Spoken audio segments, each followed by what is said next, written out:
জনাইছোঁ। অসম চৰকাৰৰ নিযুক্তি প্ৰক্ৰিয়া LP আৰু UPৰ শেহতীয়া আমি কিছুমান আপডেট দিব বিচাৰিছোঁ। এতিয়া কথাটো হ'ল আমাৰ LP আৰু UP নিযুক্তি প্ৰক্ৰিয়াৰ বিশেষকৈ আমাৰ এতিয়া মেইন হ'ল ভেৰিফিকেশ্যন কেতিয়া হ'ব, আৰু লগতে বহুতৰে এটা প্ৰশ্ন যে এই নিযুক্তি প্ৰক্ৰিয়াত নতুনকৈ চিটেড প্ৰাৰ্থীসকল আচলতে সুযোগ দিব নেকি বা পৰ্টেল খুলিব নেকি। বহুতে এতিয়া কৈ আছে যে নতুনকৈ আৰু পৰ্টেল খুলিব 25 তাৰিখৰ পিছত, কিন্তু এতিয়া এইটো কিমান দূৰ সঁচা কিমান দূৰ মিছা এইটো আমি এতিয়া ক'ব নোৱাৰিম। কিন্তু বিশেষকৈ আমি জনামতে কিন্তু পৰ্টেল খোলাৰ চান্স খুব কম, গতিকে এইটো চিন্তা কৰিব নালাগে আপোনালোকে। আৰু মেইন কথা আমি আজি কেইটামান পইণ্টৰ ওপৰত এই ভিডিঅ'টো আমি আলোচনা কৰিম। প্ৰথম আমি এই ভিডিঅ'টোত মেইন পইণ্টটো হ'ল যে আচলতে ভেৰিফিকেশ্যন কেতিয়া হ'ব আৰু কেনেকৈ হ'ব, কি আমি ভেৰিফিকেশ্যনত নিব লাগিব।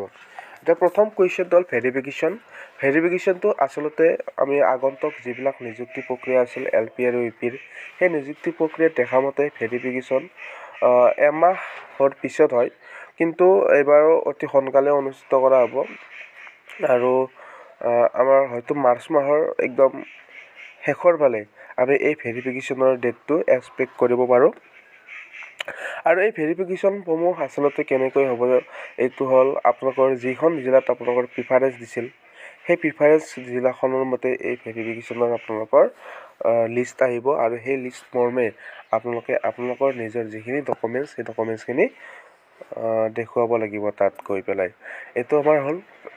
নেক্সট হ'ল আমাৰ আচলতে এইবাৰ কোনখিনি প্ৰাৰ্থীৰ বেছি সম্ভাৱনা আছে চাকৰি লাভ কৰাৰ ডিষ্ট্ৰিক্ট অনুসৰি আমি এই তিনিখনমান ডিষ্ট্ৰিক্ট আমি ল'ম। ধুবুৰী ল'লোঁ, তাৰপিছত আমি শোণিতপুৰ ল'লোঁ, তাৰপিছত আমি লখিমপুৰ জিলা। এই তিনিখন জিলাৰ আজি অলপ সবিশেষ আমি ক'ম, কোনখিনি প্ৰাৰ্থীসকলৰ আচলতে নম্বৰ পোৱাৰ চাকৰি পোৱাৰ এটা সুযোগ আছে, আৰু কোনখিনি মানুহৰ নম্বৰৰ ভিতৰত এই কেণ্ডিডেটসকলে চাকৰি লাভ কৰিব।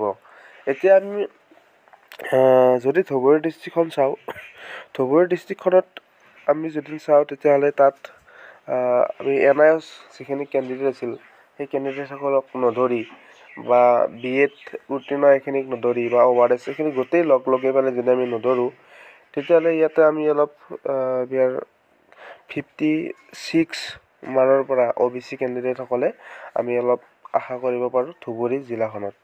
আৰু যিসকল UR আছে সেই UR সকলৰ প্ৰায় 58 বা 9 মানতে আমি ধুবুৰী জিলাখনত আমি আশা কৰিব পাৰোঁ।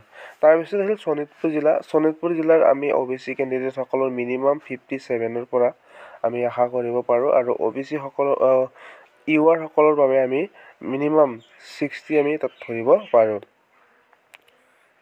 তাৰে পিছত আমি লখিমপুৰ জিলাখনৰ আমি কথা আলোচনা কৰোঁ। লখিমপুৰ জিলাত আচলতে UR পোষ্ট বেছি আছে, তাত আমি মিনিমাম আমি যদি 59 আমি ধৰিব পাৰোঁ UR, আৰু OBC সকলক তাত আমি ধৰিব পাৰোঁ 57 আমি তাত ধৰিব পাৰোঁ। গতিকে আমি আজি এই তিনিখন জিলাৰ বিষয়ে অলপ আলোচনা কৰিলোঁ। নেক্সট আমি আলোচনা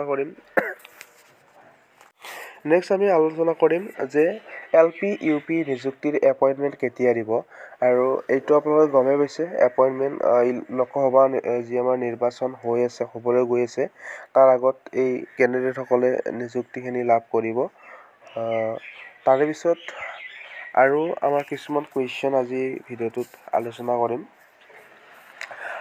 আৰু NIOS সকলৰ যিখিনি ডিগ্ৰী, তেখেতসকলে এটা গোচৰ কৰিছিল গুৱাহাটী হাইকোৰ্টত, মহামান্য গুৱাহাটী হাইকোৰ্টত, আৰু সেই গোচৰ মৰ্মে তেখেতসকলক কি কৰিছে, অফলাইন আবেদন কৰিছিল। আচলতে যিসকল পিটিচনাৰ আছিল সেই পিটিচনাৰসকলক তেখেতসকলে আবেদন কৰিব দিছিল, কিন্তু আবেদন কৰিব দিলেও যি এটা ৰায় মহামান্য সুপ্ৰিম কোৰ্টৰ পৰা, সেই ৰায় মৰ্মেহে তেখেতসকলৰ নিযুক্তি প্ৰক্ৰিয়া হ'ব। কিন্তু সেইটোতকৈ বিশেষ আপোনাৰ বাকী যিসকল ৰেগুলাৰ DLED বা SC অৰ্ডিনেল DLED আছিল, তেখেতসকলে চিন্তিত হৈ আছে। এইটো চিন্তা কৰিব কোনো কাৰণ নাই।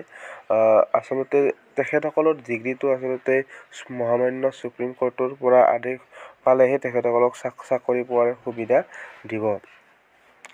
এইটো আমাৰ মহামান্য গুৱাহাটী হাইকোৰ্টেও এইটো কথাই কৈছে, আচলতে তেওঁলোকক সুযোগ এটা দিছে, আৰু যদিহে তেখেতসকলৰ প্ৰতি কিবা এটা সপক্ষে ৰায় আহে তেতিয়াহ'লে তেখেতসকলৰ চাকৰিখিনি লাভ কৰিব।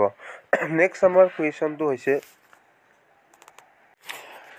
BTR আমাৰ কেণ্ডিডেটসকলৰ প্ৰতি এটা কথা যে তেখেতসকলৰ প্ৰিণ্ট আউট কৰা নাই তেখেতসকলৰ যিখিনি একনলেজমেণ্ট, সেই একনলেজমেণ্টখন প্ৰিণ্ট আউট কৰি ল'ব ভেৰিফিকেশ্যনৰ সময়ত। সেই একনলেজমেণ্টখন আপোনালোকক লাগিব। গতিকে এইটো যদি কোনোবাই এতিয়ালৈকে প্ৰিণ্ট কৰা নাই তেতিয়াহ'লে প্ৰিণ্ট কৰি ল'ব। আৰু অসম টেটৰ ক্ষেত্ৰতো যিসকলে তেখেতসকলৰ প্ৰফাইলখিনি বা একনলেজমেণ্টখন এতিয়ালৈকে প্ৰিণ্টেড কৰা নাই তেখেতসকলে প্ৰিণ্টেড কৰি ল'ব, কাৰণ এইখন ভেৰিফিকেশ্যন সময়ত এই প্ৰিণ্টেডখন লাগিব। আৰু আপোনালোকৰ যিখিনি এছেঞ্চিয়েল ডকুমেণ্টছ সেইখিনি ৰেডি কৰি ৰাখিব। আপোনালোকে যিখিনি এপ্লাই কৰিছে LP আৰু UPত সেইখিনি ডকুমেণ্টছ আপোনালোকক লাগিব ভেৰিফিকেশ্যনৰ সময়ত। আৰু এইবাৰ চাকৰি আচলতে লাভ কৰিব কিছু প্ৰাৰ্থী গুচি যাব, যিসকল আচলতে তেখেতসকলে কম নম্বৰ পোৱা প্ৰাৰ্থীসকল আছিল, তেখেতসকলে এইবাৰ হয়তো এটা চাকৰি লাভ কৰিবলৈ সক্ষম হ'ব। আৰু এইবাৰ নিযুক্তি প্ৰক্ৰিয়াটো যিহেতুকে আমাৰ অলপ সম্পূৰ্ণ ডিফাৰেঞ্চ হৈছে, আৰু সেই হেতুকে চাকৰি কিছুমান কেণ্ডিডেটৰ আচলতে হাই ছেকেণ্ডাৰীত নাম্বাৰ খুব কম, সেইকাৰণে তেখেতসকলে চাকৰি পোৱা নাছিল, কিন্তু তেখেতসকলে টেটত বহুত নাম্বাৰ লাভ কৰিছে। আৰু সেই কেণ্ডিডেটসকলে আচলতে এইবাৰ চাকৰি লাভ কৰাৰ পূৰ্ণ সুযোগ আছে। যিসকলে টেটত 90+ ইতিমধ্যে পাইছে তেখেতসকলৰ বাবে এইবাৰ এটা সুযোগ আহিছে যে তেখেতসকলে কম নম্বৰ পাইছে থাকিলেও তেখেতসকলে টেটৰ নাম্বাৰ যদি লাভ কৰিছে 90+, তেতিয়াহ'লে তেখেতসকলে এইবাৰ চাকৰি এটা লাভ কৰিবলৈ সক্ষম হ'ব। এইটো এটা বহুত ভাল কথা। যিসকল আচলতে কম নম্বৰ পাই আহিছিল, ইমান দিনে ধৰি চাকৰি পোৱা নাছিল, তেখেতসকলৰ বাবে এটা খুব ভাল খবৰ ক'ব গ'লে। আৰু আগন্তুক এই নিযুক্তি প্ৰক্ৰিয়াসমূহত তেখেতসকলৰ মেৰিট লিষ্টত নাম আহিব যিসকলৰ নাম্বাৰ বেছি আছে টেটত সেইসকল। গতিকে আজিৰ এই ভিডিঅ'টো ইমানেই আছিল আপোনালোকৰ। যদি ভিডিঅ'টো আপোনালোকৰ কিবা অলপ কাম আহিছে তেতিয়াহ'লে আপোনালোকক লাইক, শ্বেয়াৰ আৰু ছাবস্ক্ৰাইব কৰি দিব। আমি পৰৱৰ্তী সময়ত এই নিযুক্তি প্ৰক্ৰিয়াৰ লগত জড়িত কিছুমান আপডেট আমি এই চেনেলটোতে লৈ আহিম। আজিলৈ ধন্যবাদ। জয় অসম।